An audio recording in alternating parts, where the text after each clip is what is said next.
Good morning, Shelter. It is 6 a.m., so you know what that means. It's your daily 6 at 6. Now, for the past few days, we've been talking about this new concept of is it living?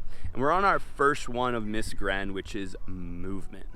And movement is probably one of the most crucial factors, I think, in our spiritual walk. But as far as a living organism, all we have to do is classify it as, does it move? If it moves, it's a living organism. See, but it's not that simple when it comes to our spirituality. You know, on the first day, Justin talked about what it means to draw near to God and how that drawing near is what actually brings us more alive. And then on Wednesday, we started talking with Kim and Justin, and we started finding out a little bit more of what it means if we don't move.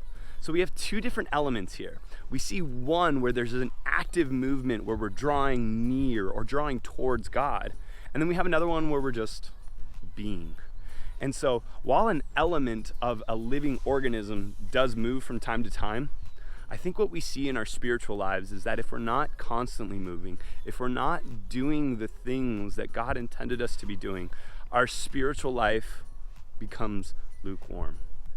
And that lukewarmness eventually becomes stale, and that staleness eventually turns into something that we regret or that we don't feel like is quite alive. And so we search out other things that aren't going to give us life, like the relationship we have with Christ. And so I'm looking at this in a different perspective because last week I talked about taking the step, how climbing a mountain is the act of just taking one step at a time. And so when I was discussing this with Pastor Jay, he was just like, dude, that sounds so much like Abram. See, Abram in Genesis chapter 12 begins this call in his life. And so what we see is at 75 years old, Abram answers the call that God has for his life, which is to move from where he was to Canaan. And I don't know about you, but being told to move at 75 years old just doesn't sound as fun as being told to move at 33 or 34 years old. So I can't imagine there being this heart that really is. But I guess when you have an alive spirit for God, when God tells you to move, you move.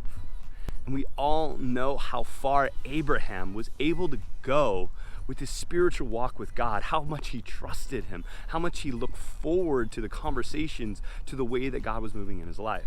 So much so that he was willing to sacrifice his own son.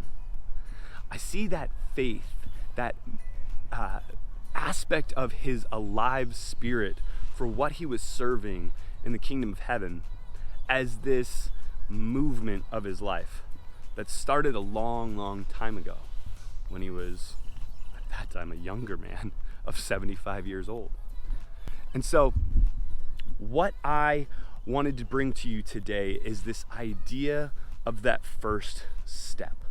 See, I'm taken back a lot of times to my old physics teacher back in high school, and I've never forgotten this because I failed on it so many times on tests. And it's the law of inertia.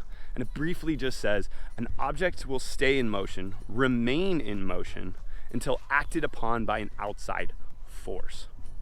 And what's so interesting is there's so many outside forces in this world that are constantly telling us not to get closer to God, not to feel alive, not to have this relationship that brings us life. But the more that we are remaining in motion, like Abraham, we find ourselves drawing near to God, just as Justin said. And the more that we draw near to God, we start seeing our own lives begin to develop. I know personally for me, I've seen this more in this last year of my life because of certain decisions that I've made. And the more that you end up going and drawing near to God, you're going to start seeing things in your life that you've never thought imaginable. I can only imagine the amount of things that people were given calls by God to take steps forward and then never did. I wonder how many pages of books and stories we could have read about people, but they never took that step. And for me, and I know for a lot of you, you don't want that to be a part of it because we don't want to miss out on the opportunities that God has for us to truly feel alive. Because when we're truly acting and we're moving, we're seeing that these movement analogies or these action words are what are really making us feel alive. You know, I feel like searching, the act of searching allows us to discover. I feel like the act of turning allows us to change our directions, change our path, take us in a new direction. And I think like the action of, bending your knees or lifting your hands is an act of worship that brings us closer to a surrendering position in which we can worship our God more fully. Guys, I believe that movement is the essence of everything we're going to discuss, because it is an action towards Christ. It's an action towards God that is going to allow us to get closer. I love you guys. I miss you. We talk about it all the time, but we always want the very best.